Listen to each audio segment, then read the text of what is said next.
penting bahwa Menteri Kehutanan dan Lingkungan Hidup dia ke Kalteng itu nggak hanya seremonial saja, nggak hanya jalan-jalan saja, tapi warga Kalimantan Tengah atau masyarakat Kalimantan Tengah itu menunggu penegakan hukum dari KLHK terkait dengan usaha.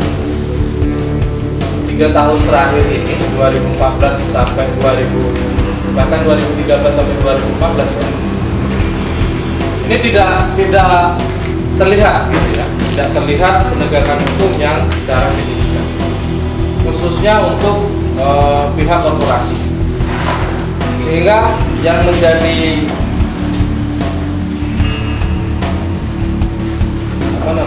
tanggapan kami bahwa seharusnya Menteri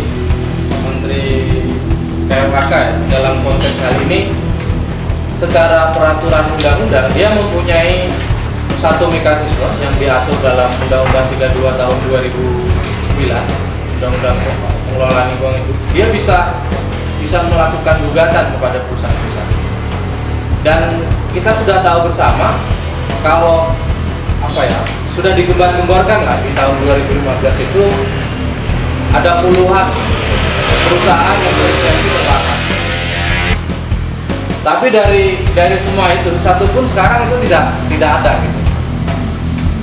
Dalam catatan kami satu perusahaan itu diputus bersalah di pengadilan negeri Kapuas ya, di PT Makmur Bersama Asia (PBA), dan dikuatkan pula di Pengadilan Tinggi Palangkaraya dengan kurungan 4 bulan dan dengan denda 5 miliar di tahun 2016 atas kejadian di tahun 2015. Sedangkan di masyarakat dari tahun 2014 sampai 2016 itu totalnya 201 orang. Jadi dalam sisi penegakan hukum ini sangat lemah sekali. Dalam sisi pengelolaan juga ini yang menjadi sumber masalah. Tahun lalu kita melakukan investigasi di 3 kabupaten, 4 perusahaan, 5 perusahaan. Nah, cara kita memantaunya coba sederhana. Kita mantau lewat satelit, di mana ada titik api di dalam konsesi.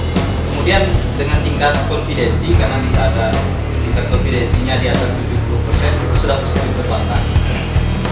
Nah, setelah kita melihat dari titik api ini, titik panas di satelit, kita terjun ke lapangan, kita kejar itu titik panas yang di satelit ini, dan faktanya memang terbakar.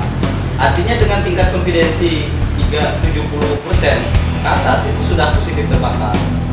Nah, penegak hukum itu tidak memakai itu. Dia cuma menyampaikan informasi hotspot begitu ya. Informasinya hotspot sini, ketika ada laporan kebakaran atau melihat kebakaran baru terjun kan gitu.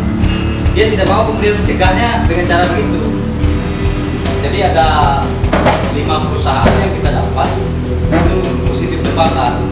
Investigasi kita tahun lalu bulan awal Oktober juga. Ya metodenya dengan metode sederhana gitu. Nah, penegak hukum kan tidak memakai itu dia nunggu ada laporan ketika perusahaan, namun ketika masyarakat aktif sekali dia cari bakar lahan, aktif sekali. Tapi kalau perusahaan dia pasif gitu loh, nggak kemudian investigasi melakukan ini.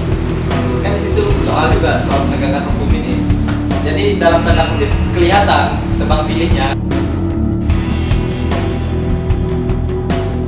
Ada penyampaian aturan itu yang tidak komprehensif atau tidak berimbang atau tidak pasti. Jadi khususnya terkait dengan pelarangan membakar, dan ini sangat berekses sekali di masyarakat.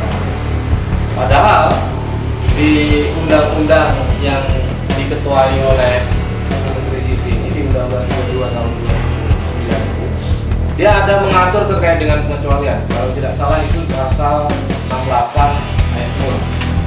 Itu di penjelasannya bahwa untuk masyarakat lokal itu diperbolehkan untuk membakar dengan syarat tertentu kurang lebih 2 hektar, dan dia harus membuat sekat bakar. Dan hal ini itu tidak pernah disampaikan gitu. Malah yang terjadi di tahun 2015 Menteri ini menyatakan yang membakar hutan adalah yang dikutip, saya mengutip dari media. Jadi yang ingin kita maksudkan begini, ada proses sosialisasi yang tidak benar menurut kami.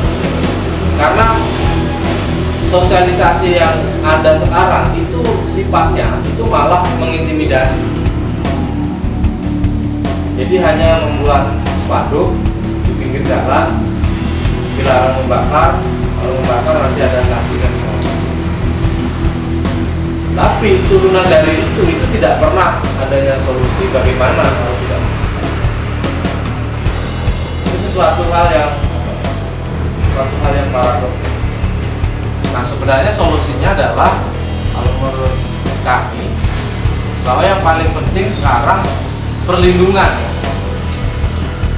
Apapun yang caranya yang dilakukan itu nanti bisa secara teknis, tapi yang paling penting adalah perlindungan terkait dengan ketahanan pangan masyarakat.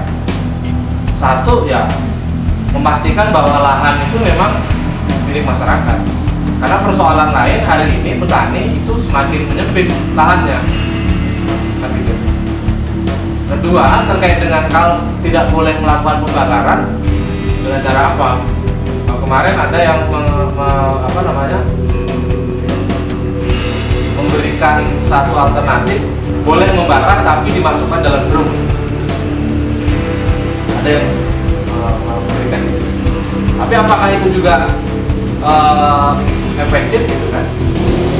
Terus apa yang harus dilakukan pemerintah daerah? Ya lewat rencana tata ruang, walaupun sekarang sudah diketok, ya harus dipastikan bahwa ruang-ruang kelola masyarakat untuk pangan itu harus jelas khususnya di mana. Sehingga dengan forum ini